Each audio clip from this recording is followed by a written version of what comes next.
Kenzie Gray, Global. Hi, Mr. Carney. In your second call with the President, did Mr. Trump outright say or insinuate at any point that Canada should become the 51st state? He did not. All right.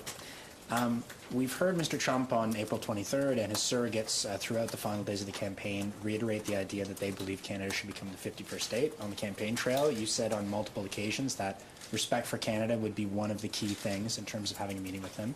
Do you think over the past few days we have seen respect for Canada from the Trump administration? Look,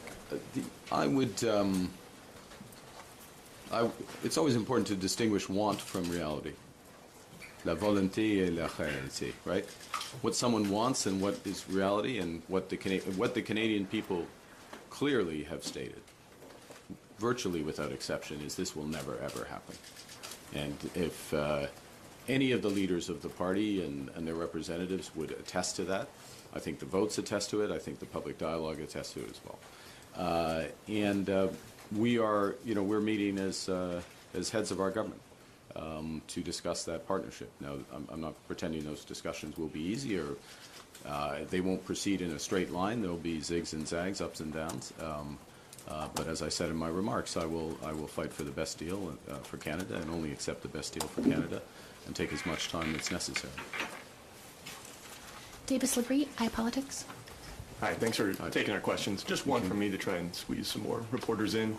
But to my colleague's point, the White House's public position has continued to be that Canada should be the 51st state. You yourself have said that Donald Trump is trying to break Canada. Considering all that, how can you expect good faith negotiations when you travel to Washington next week? Look, I think first I've had the direct conversation with him on whatever day it was, Tuesday I guess it was, a couple of days ago. And we agreed to have those negotiations. Very clear discussion between us, as I said, very constructive. I would say the time allocated to our meeting and the seniority of he's the president, so that's as senior as you get, but the other members of his administration who will be assisting at those meetings suggests the seriousness of the discussions. Again, do not expect white smoke out of that meeting. There'll be white smoke probably later somewhere else in the world this month, but do not expect that. But so that's the first thing, is just the level of the direct dialogue, the discussion, the level of people there.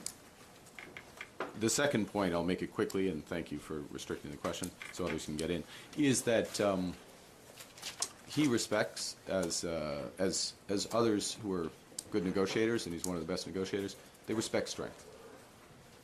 That's why we're building Canada strong. There's lots of reasons to build Canada strong, but the point is, and I will make this point repeatedly, we have more than enough to do here at home. That point about we can give ourselves more than the Americans can take away is absolutely right. We can have a bigger boost to our economy, to incomes, to jobs, by focusing on building one Canadian economy, by building these nation-building projects, by focusing on getting productivity up, by reducing government waste, by driving investment in this country. And so that is a good in and of itself. We're going to focus on that while we have these negotiations with the Americans. And if the negotiations with the Americans take longer, so be it. We've got more than enough to do here.